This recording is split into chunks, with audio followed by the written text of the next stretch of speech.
Ce qui frappe le plus quand on visite Hiroshima, Nagasaki, ce sont les témoignages, les histoires et les images de l'impact de ces armes de destruction massive, de ces bombes nucléaires. Des enfants brûlés complètement, des gens évaporés, des familles entières décimées et des images vraiment horribles.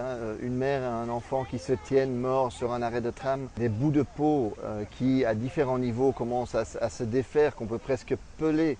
C'est vraiment horrible, en sachant qu'il s'agit non seulement de dizaines de milliers de victimes immédiates, mais aussi sur le long terme, parce qu'il y a l'impact de la chaleur, il y a l'impact de la bombe, et ensuite il y a l'impact de la radiation, qui provoque des cancers, des maladies rares, et qui font souffrir pendant des générations des familles entières. 500 mètres au-dessus de nos têtes, ici exactement, au-dessus de cette colonne, a explosé Fat Man, la deuxième bombe nucléaire que les États-Unis ont lancée sur le Japon, à la fin de la Deuxième Guerre mondiale.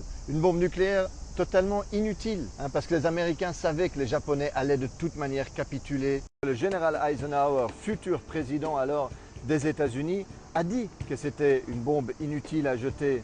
Il y a aussi des rapports de commissions spéciales, comme le rapport Frank, qui indiquait clairement que ce n'était pas nécessaire de jeter ces bombes nucléaires sur le Japon.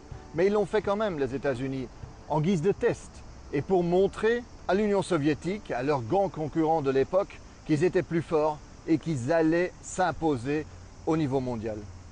Derrière moi, une reproduction ici au musée à Nagasaki de la bombe nucléaire tombée sur la ville. Et aujourd'hui, on a des bombes beaucoup plus puissantes. Il y en a 12 500 partout dans le monde. C'est plus de 100 fois ce qu'il faudrait pour annihiler toute la civilisation humaine sur Terre. C'est totalement absurde. Et c'est la raison pour laquelle le désarmement nucléaire est tellement urgent.